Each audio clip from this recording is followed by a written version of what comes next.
You already know you're doing it.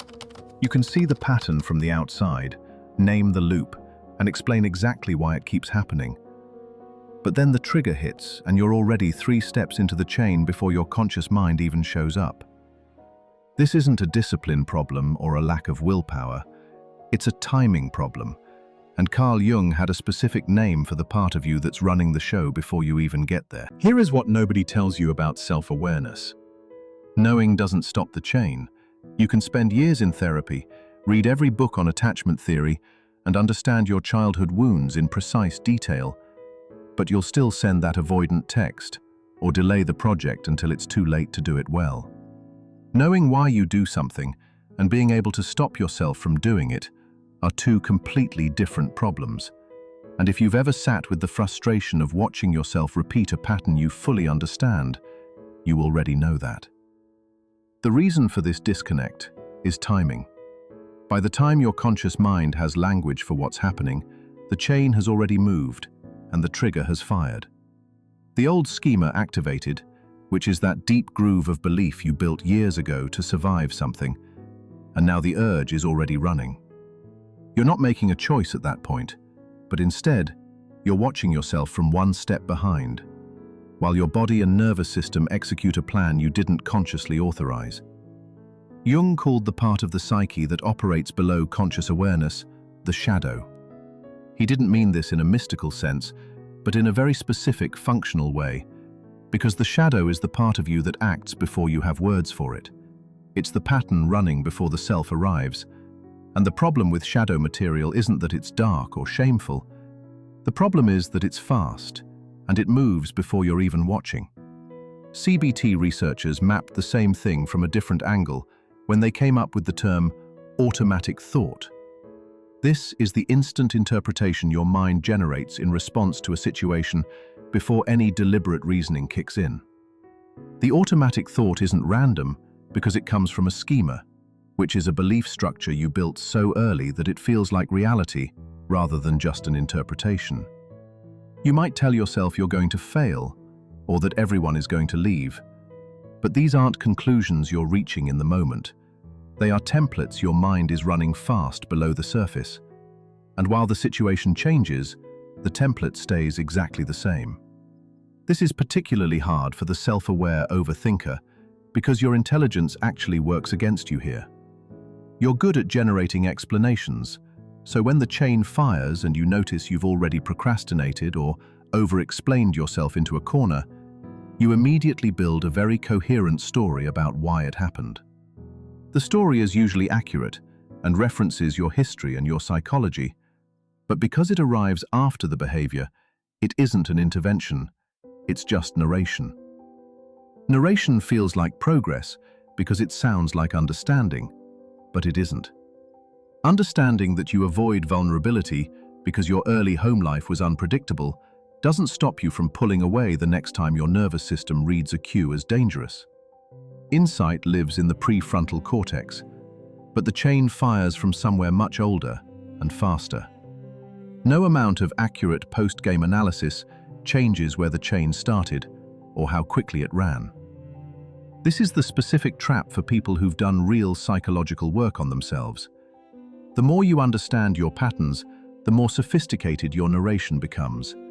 So you don't just say you procrastinated, you tell yourself you procrastinated because finishing the project would expose you to evaluation. And your schema around worth being conditional on performance kicked in. That's a more accurate story, but it's still a story that arrived after the fact, which means the chain already completed.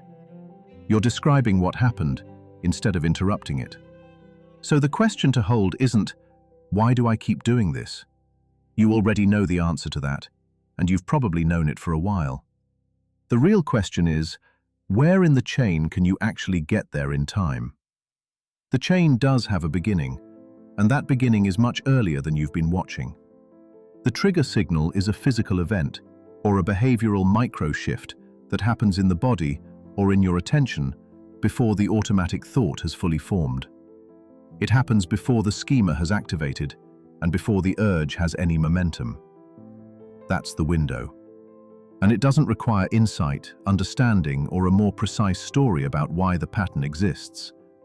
Earlier detection is the only thing that changes the timing. Let's make this chain concrete, because talking about self-sabotage in the abstract is exactly what keeps it invisible. If we don't pin it down, it stays a ghost that haunts your productivity without ever showing its face. Link 1 is the trigger signal. This isn't the actual situation you're in, but rather the specific part of that situation that your nervous system flags as a threat.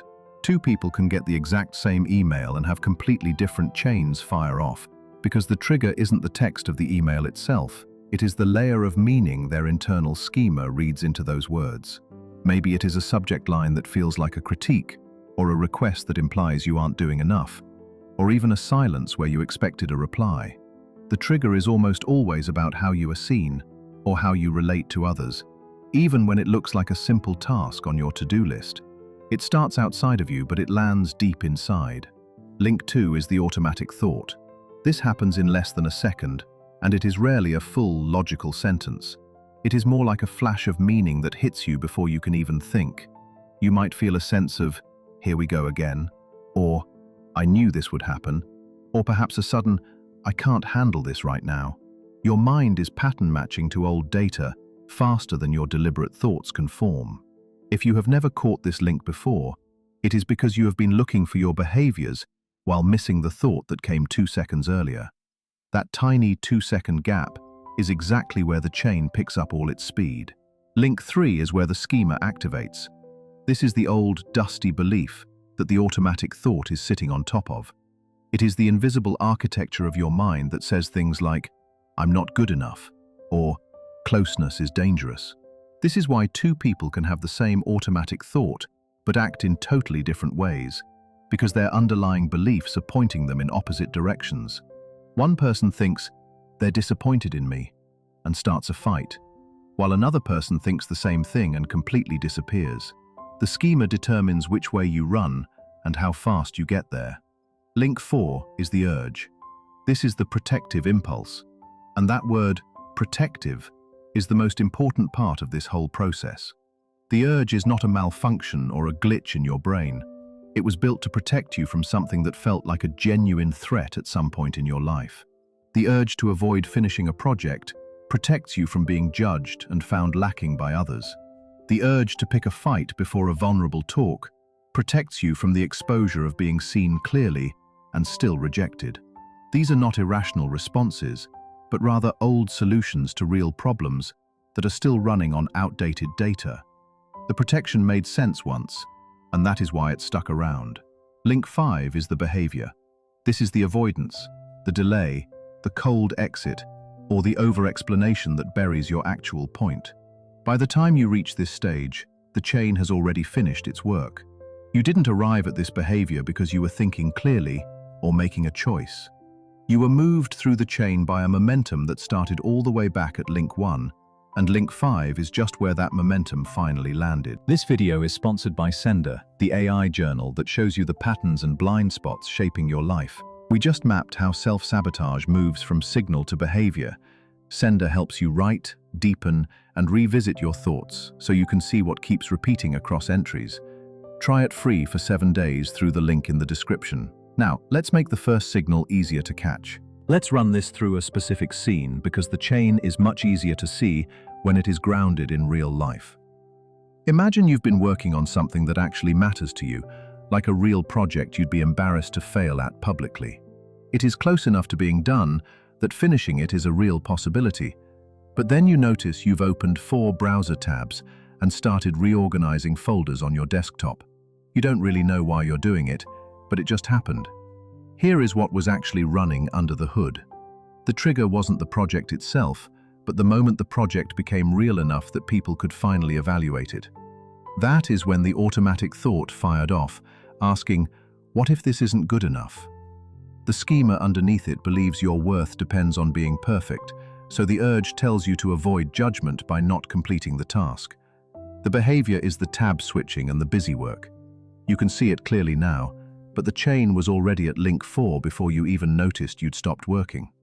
You weren't in a position to stop anything because you were already 3 steps into the process. We can see this in relationships too. Someone you care about says something that lands wrong, like a tone or a word choice that doesn't quite fit who you are. The trigger is the small threat of being misread by someone whose opinion matters to you. Your automatic thought tells you they don't really see you, and your schema reminds you that people always miss what you need. The urge is to create distance before you get hurt more, which leads to the behavior of a sharp comment or a cold exit. The chain ran in seconds. The problem is that the smarter you are, the faster you generate a convincing reason for your behavior at link 5. This makes it even harder to trace the path back to the original trigger. Your explanation feels like accountability, but it isn't. It is just the chain finishing its cycle and then narrating itself after the fact.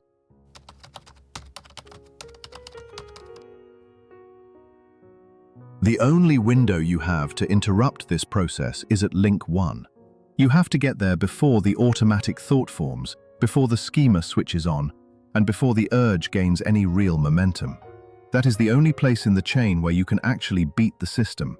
The trouble is that link 1 doesn't feel like a big warning sign. It feels like nothing at all, or it feels so small and ordinary that you just walk right past it. The first signal is almost never a clear thought. It is usually a body state, or a tiny shift in your behavior that happens before you even have words for what is starting. It is easy to miss because it doesn't look like self-sabotage yet. It looks like you're just tired or a little distracted. By the time it actually looks like sabotage, you are already at link 5 and the chain has finished its run. You need to learn how to recognize these signals instead. Watch for sudden fatigue that arrives right on schedule. This isn't the normal tiredness that builds up over a long day, but a specific weight that drops on you when a task becomes emotionally loaded. You were feeling fine 30 seconds ago, while the project was open and the conversation was moving along. Then something shifted and got real. And now you're exhausted in a way that doesn't match your physical activity. That isn't your body needing a nap. That is your body registering a threat before your mind has even given it a name. Pay attention to tab switching, specifically that very first one. It isn't about your general habit of being distracted, but the exact moment you decide to leave what you were doing. Something in that work triggered link 1, and the tab switch is the first piece of evidence that an urge is forming at link 4. Most people only notice they've been clicking around for 20 minutes, but the real signal was that first switch that happened right after the work became uncomfortable. Look out for when you start rehearsing arguments you aren't even in. You aren't in a conflict, and no one has said a word to you, yet you are running through exactly what you'd say if they did. You are building a case and preparing a defense for a fight that hasn't happened. This is your schema registering a threat that hasn't fully shown up yet, and your mind is preloading a protective response. The argument you are practicing is the exact shape of the wound your schema is trying to avoid. If you can name what you're defending against, you are very close to finding the trigger. Notice any irritation that doesn't have a clear source. This isn't a reaction to something specific someone did, but a low-grade friction that surfaces toward a person who was fine just a minute ago. The irritation isn't actually about them. It is your schema beginning to pull on its armor because it read something in the situation as a danger signal. That irritation is your body preparing to push the world away before your conscious mind has even made a decision.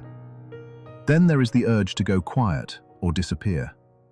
This doesn't come from exhaustion, but from a feeling of exposure. Something in the room or the task has started to feel like too much visibility, and you feel like you need to not be there right now. That is the protective part of you reading the situation as dangerous and pulling you out before you know what is happening. Finally, there is perfectionistic delay, which is the most misunderstood signal of all. This isn't about you wanting the work to be better. It is the specific feeling of being unable to move forward until everything is perfect, which is just the schema's way of protecting you from being judged. The delay isn't about high standards. It is about the fact that an unfinished project cannot be evaluated, and your schema is using that logic to stop the chain before you reach a point of real exposure. These signals are not dramatic, and that is exactly the point. The chain doesn't scream at you when it starts. It begins with a slight mood shift or a minor preference. By the time it feels like a pattern you can recognize, you are already watching yourself from the finish line. The window to change things is right here in these tiny micro-states. It isn't in the behavior or the urge, but here, before the schema has named the threat. And before the automatic thought has told the urge what to do, you've finally caught the signal. Maybe you noticed the exact moment you switched tabs, or you recognized that sudden wave of fatigue for what it actually is. You might have even caught yourself rehearsing an argument in your head before it turned into a full internal monologue. You are standing at link 1, or maybe link 2, which means the chain hasn't finished its cycle yet. Now you have to decide what happens next. This isn't the time for deep introspection or asking yourself big questions about your childhood. Those are link 5 activities that you save for the aftermath, when you're trying to figure out why everything went sideways. When you are standing at the interruption point, you need something much faster and more structural than a therapy session. You need a specific sequence you can run before the urge takes the wheel and drives you off a cliff. There are 4 moves you need to make, and you have to do them in order. First, you name the signal without telling yourself a story about it. The signal is just the observable fact, like tab switching or sudden tiredness or rehearsed talking points. You name the behavior precisely and briefly, instead of saying, you feel anxious about whether your work is good enough. If you add the anxiety part, you've already moved to link 3, and the chain is running full speed. Naming the raw signal before you attach meaning to it puts you outside the pattern for just a second. You can't be trapped inside the chain while you are looking at it from the outside, and that tiny gap is your interruption. Next, you have to name the protective function of what's happening.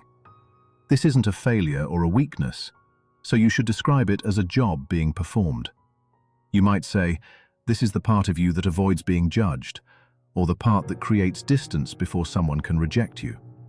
This framing is vital, because your shadow isn't a malfunction, but rather a part of you that developed a specific job to keep you safe. When you treat it like something broken that needs to be fixed, it usually just digs in its heels. Fighting a protective response only activates more protection, but recognizing it as a system running on old data changes the whole relationship. The third move is to separate your true self from the pattern. This is much harder than it sounds, because the chain is incredibly convincing when it's happening. The urge to avoid work feels like a genuine preference, and that irritation you feel seems like a totally reasonable reaction to a real problem. The chain always presents itself as reality rather than a script, so you have to make a conscious decision to step back. You say it internally and plainly. That's the pattern, and I am not the pattern. You hold that thought for a moment as a distinction you make on purpose, before the urge convinces you that self-sabotage is actually what you want. Finally, you choose the smallest possible action that doesn't involve sabotage. You don't try to finish the whole project or win the entire confrontation you were preparing for. You just take one tiny step toward the thing the chain was trying to stop, like writing one sentence or sending one short reply. The goal here isn't completion, but rather providing your brain with evidence. Your internal map only updates when your nervous system sees proof that the scary outcome didn't actually happen. You don't change by being told your fear is irrational, but by experiencing that taking action was survivable. Let's look at how this works when you run the chain with the interruption in place. Imagine your project is almost finished when the urge to switch tabs hits you. You catch it immediately and tell yourself that tab switching is the signal. You name the function by realizing this is the part of you that avoids being evaluated to protect an old belief. You separate yourself by saying you aren't the pattern. And then you close the tabs to write just one more sentence. When you do that, nothing catastrophic happens. That whole process takes about 30 seconds, and that is the power of the interruption. The chain that usually would have stolen 2 hours of your life stopped at link 1 because you got there before the urge had any momentum. It won't work every single time, and the chain will definitely finish itself occasionally before you even notice it. However, the window of opportunity gets wider the more you practice watching for the signal instead of the behavior. Making the unconscious conscious isn't about one big breakthrough, but about the slow shift of where your attention lands. Self-sabotage usually wins because the chain moves faster than your conscious mind can keep up with. You've probably spent years watching link 5 when you should have been looking for link 1. Remember that the signal always shows up earlier than the behavior does. If you name the signal, identify the protection, separate yourself from the pattern, and take one tiny action, you can break the cycle. Every chain has a beginning, and you have the power to get there first.